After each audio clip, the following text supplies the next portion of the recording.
Bonjour! Aujourd'hui, le thème sera les routines à mettre en place pour que vous ayez un bon sommeil.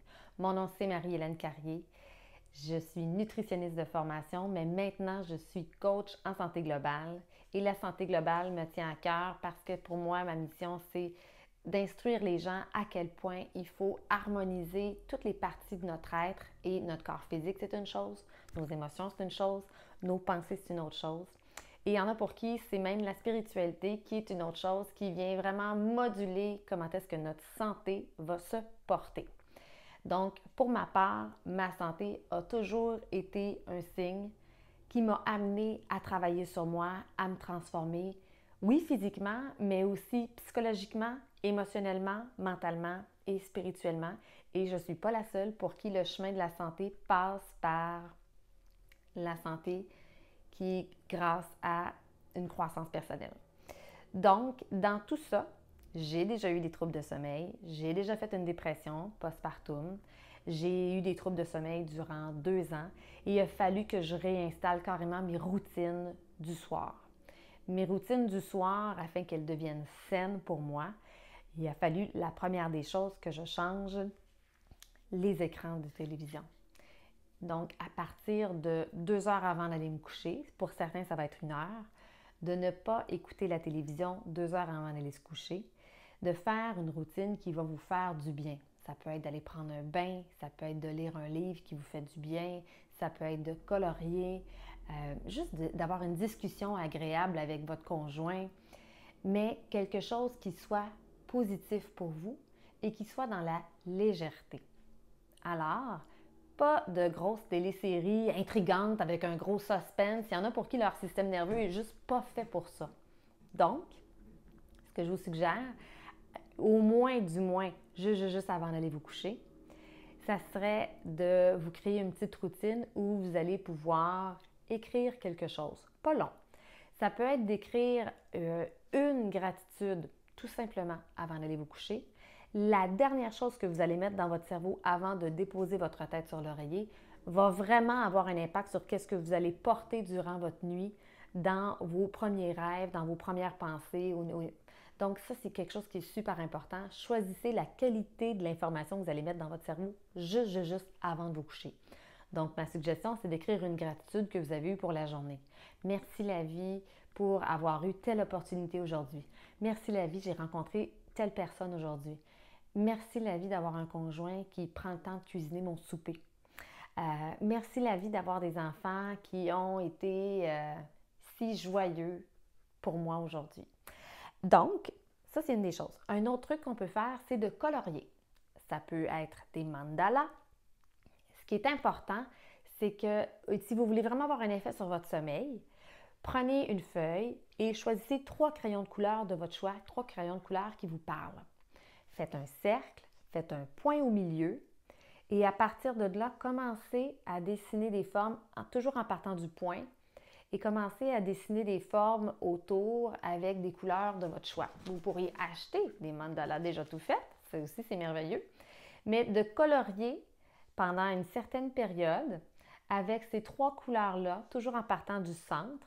Il y a vraiment quelque chose au niveau de la spiritualité puis du retour à soi quand on utilise les mandalas pour se transformer à l'intérieur de soi. Et c'est pour ça qu'il existe des mandalas sur passer au travers un changement, un deuil, l'amour de soi.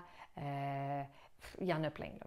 Il y a plein de thèmes. Donc, vous pouvez trouver ça en pharmacie assez facilement. Mais sinon, tout simplement de colorier à partir d'un rond, mettre un point au milieu, choisir 3 crayons de couleur et colorier des formes pendant pas longtemps, là. Donc, ça aussi, c'est quelque chose qui transforme. La chromatothérapie, je ne suis pas certaine que je le dis bien, là, chromothérapie ou chromatothérapie. En tout cas, la thérapie par les couleurs, il y a vraiment quelque chose de super intéressant là-dedans. Ensuite, au niveau des sons, choisissez les sons. En fait, pas choisissez les sons, mais oui, on pourrait mettre une musique de fond, ça pourrait être intéressant. Mais ce que je voulais vous dire, c'est surtout, il y a des gens qui, pour bien dormir, ont besoin d'avoir 0 son. Alors, si vous choisissez un diffuseur, choisissez d'avoir un diffuseur qui va diffuser vos huiles essentielles, mais qui va vraiment ne pas faire de son. Choisissez quelque chose de qualité. Si vous avez des questions, n'hésitez pas à m'écrire. Ensuite de ça, au niveau de la lumière, il y en a qui sont vraiment extrêmement sensibles au niveau de la lumière et que leur production d'hormones qui va vous aider à vous endormir va dépendre de à quel point il fait noir dans votre pièce. Moi, si j'ai une petite veilleuse à côté, si mon diffuseur a la petite veilleuse dessus, ça ne marche pas. OK? Donc, choisissez vraiment quelque chose. Et si au besoin, mon conjoint doit lire à côté de moi, c'est sûr que je me mets l'oreiller d'en face ou que je vais carrément me mettre un loup qu'on achète à la pharmacie qui fait vraiment un effet noir. Moi, plus il fait noir, plus je dors bien. Et la lumière du jour, là, vraiment, moi j'ai un store très opaque, donc c'est sûr et certain qu'à partir du moment qu'il commence à faire plus clair pendant l'année, mon store fait vraiment un effet assez opaque pour dire que ça, il n'y a pas de problème. Donc choisissez-vous quelque chose qui va être opaque. Donc, et finalement, pour les gens qui ont des douleurs chroniques, mettez du D-Blue sur vous.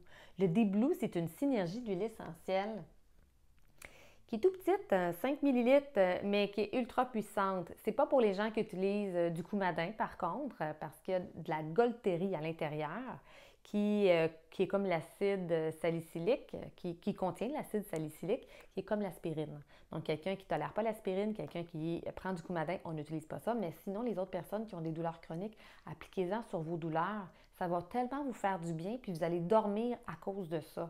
Donc ça, là, juste avant de vous coucher, appliquez-en sur les zones qui ont des douleurs, 1 à 5 gouttes par zone. Vraiment, c'est extraordinaire, c'est ultra puissant.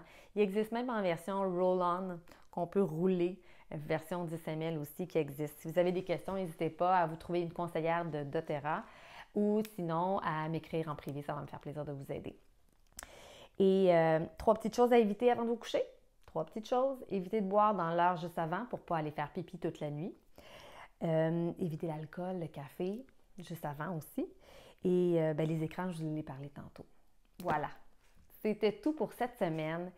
Vraiment, j'aimerais beaucoup ça si vous étiez capable de commenter en dessous de cette vidéo-ci. Qu'est-ce qui vous a aidé? Quel est votre meilleur truc? Est-ce que c'était un truc alimentaire vidéo 1?